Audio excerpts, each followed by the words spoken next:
Hello，大家好。咁都有一段時間咧冇拍一啲嘅新嘅片咧，同大家分享一啲新嘅資訊啦。咁最近呢一段時間咧真係好忙啊。咁個人嚟講咧就係有好多嘅工作喺身上面啦，而且咧其實咧因為過去一段時間啦，我咧都去做咗唔少嘅一啲嘅 recruiting 嘅工作啦。咁我個團隊裏面咧增加咗好多新嘅成員喎，咁所以咧我就為咗要帶下一啲新嘅成員咧，都會咧用多咗時間喺佢哋嘅身上。咁喺舊年咧，我甚至咧俾公司咧俾咗個大獎我，就係一個 team building 嘅大獎啦。而且咧多謝大家嘅支持啦，喺我2025年裏邊咧，我竟然喺公司裏面咧開最多單嘅嗰一位嘅顧問。咁total 開咗247張單，即係平均嚟講咧，一日半咧我就要開一張單噶啦，咁樣樣。咁真係好多謝大家嘅支持啦！並且咧，其實喺呢段時間咧，都聽到好多嘅網友咧，都同我講話好中意睇我嘅片段啦，因為咧都覺得我都解釋啲嘢解釋得清楚咁樣啦。翻嚟啦，新年咧一開年咧，其實咧就有好多震撼彈啦。基本上每一日咧都有好多咧市場嘅消息，咁我都需要咧去留意啦，同埋咧去分析翻咧究竟咧每一個消息咧會點樣影響咧我啲客戶啊，或者咧整體嘅投資市場嘅。咁今日咧，我想同大家咧分享一下咧一個震撼彈啦，就係咧有人話 CRA 開始用 AI 去查稅啦，咁會唔會咧查翻晒以前咧漏報嘅稅咁樣咧？嗱，如果咧你係有海外資產或者甚至有 MPF 嘅話咧，咁會唔會咧出事咁樣咧？咁最近咧有唔少嘅文章去討論到咧 CRA 引入 AI 咧去做分析。用人工智能咧去對比翻咧每一個人嘅收入啦、資產嘅增長、資金嘅流向，甚至咧睇埋佢哋嘅 lifestyle 啦，然後去睇下咧同佢哋報稅嗰啲資料之間咧會唔會咧有不符合嘅地方喎？如果咧發現咧有唔對嘅地方咧，可能咧會被標記，然後咧觸發咧進一步嘅審查嘅。咁咧呢個話題咧引起咗唔少嘅加拿大移民嘅擔心喎。嗱，其實被稅局查稅呢樣嘢啦，90年代咧已經係一個熱門嘅話題㗎啦。當時咧就有好多唔同嘅明星啦，都咧上晒報紙話俾稅局查稅嘅。咁隨住新一波嘅移民潮啦，同埋而家 AI 嘅發展咧，又再一次咧引起大家嘅關注啦。咁其實咧最常我聽到嘅問題就係，哎呀，我喺香港嗰份 MPF 啦，會唔會咧都係俾稅局用 AI 去查稅嘅目標之一咧？咁如果我一直都冇報海外收入同埋海外資產，會唔會出問題㗎？MPF 拎出嚟嘅話，究竟咧我需唔需要報稅？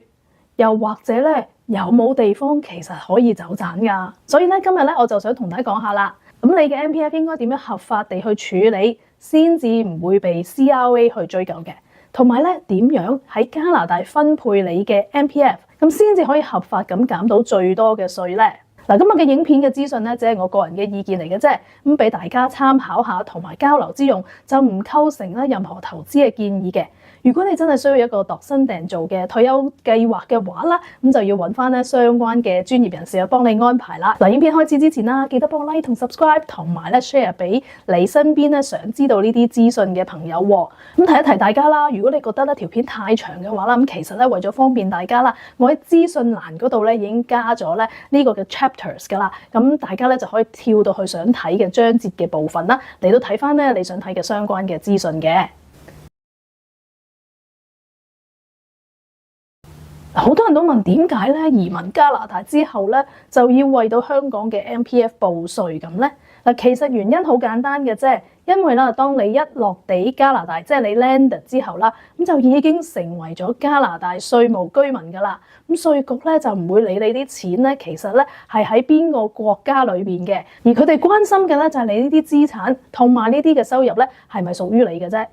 MPF 咧係屬於海外嘅 pension。咁如果啦你冇拎出嚟嘅話咧，其實就唔需要報海外資產嘅。咁但係如果你一拎佢出嚟，即係提早提取，或者你退休嘅時候65歲之後提取啦，咁喺稅局嘅眼中咧，呢一筆咧就係一個退休嘅收入啦。嗱，無論咧你係提早提取，因為等到65歲先至去攞都好啦，喺 CRA 眼中咧 MPF 就係你嘅稅務收入啦。咁好多人咧都會話，咁我呢一筆錢根本都唔係喺加拿大賺嘅，咁嚟到之後又要當稅務收入，咁咪好唔抵咯咁樣。不過咧冇辦法啦，喺 CRA 嘅眼中咧，其實係屬於稅務收入之一㗎。所以咧，當你收到 MPF 嘅時候咧，就等同於海外嘅收入啦。咁好多人咧都誤以為，如果 MPF 咧冇匯過嚟加拿大咧，就唔使報稅啦。咁實際上咧，呢個係一個非常常見同埋咧非常危險嘅誤解嚟㗎。咁加拿大咧係採用全球收入徵稅嘅制度嘅，咁所以無論咧 MPF 嘅錢有冇匯過嚟加拿大都好啦，只要你喺嗰年提取咗你嘅 MPF 啦。咁都係一樣啦，要當100% 作為稅務收入，要喺加拿大咧報翻你嘅收入嘅。咁而家喺呢個高效率嘅查稅年代嚟講咧，CRA 咧就唔再只係你睇下你今年報咗幾多收入咁表面㗎啦，佢甚至咧而家係會睇埋啦，你有冇海外資產啊？你嘅資產有冇增值啊？同你嘅收入夾唔夾啊？就極有可能會引發到 CRA 去審查你過去到現在由表面到深層嘅經濟背景嘅資料添。最近咧，我成日都有提啲客㗎啦，而家啲 AI 咧發展得咁犀利咧，大家真係要當心，要留心，唔好暴露咗你哋啲海外資產同埋海外收入喎，否則咧真係唔知幾時啊，你呢啲嘅無心之失可以咧成為你最大嘅稅務陷阱㗎喎。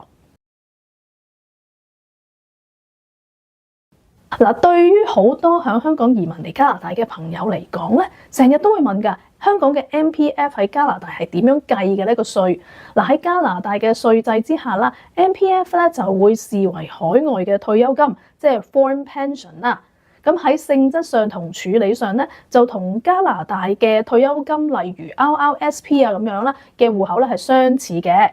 喺提取嘅時候咧，就會視作為稅務收入啦。所以咧，將你嘅 MPF 拎出嚟，就要一次過當係嗰年嘅收入咯。咁加埋你當年其他嘅收入，例如你嘅人工啊、租金啊、投資收入咧，就合拼埋一條數，然後咧再去計下你究竟要交幾多稅嘅。咁同我哋喺 RRSP 攞錢嘅時候嘅稅務處理咧，基本上完全係一樣嘅。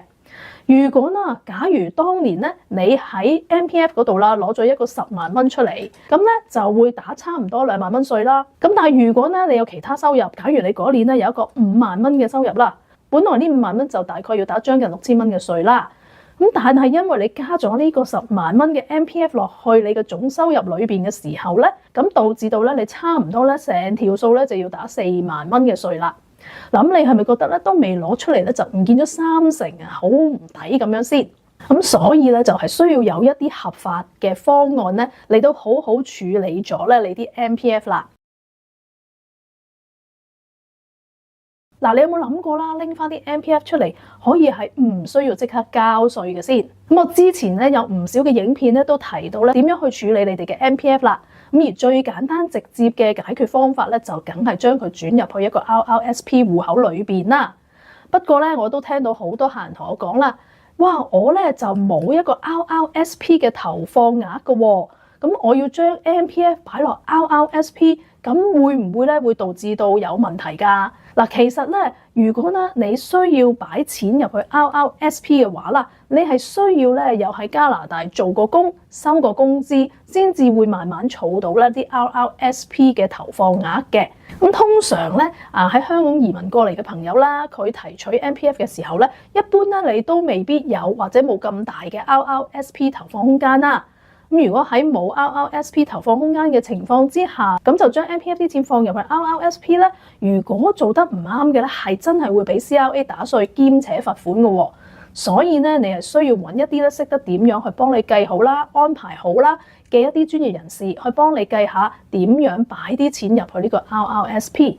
並且咧最好揾翻一個即係識得點樣之後去幫你管理，或者甚至幫你投資你筆 RRSP 嘅錢嘅一個顧問，去幫你開個 RRSP 戶口，然後咧獲得呢個存款收據之後，就必須要再揾咧本地係有處理過 MPF 轉 RRSP 有經驗嘅會計師嚟到去確保咧佢每一項細節都做好，又冇錯漏，咁樣去幫你妥善申報呢一筆嘅海外 pension 嘅轉移啦。咁樣先可以完整，而且喺冇稅務責任嘅情況之下，將你嘅 MPF 妥善安排嘅喎。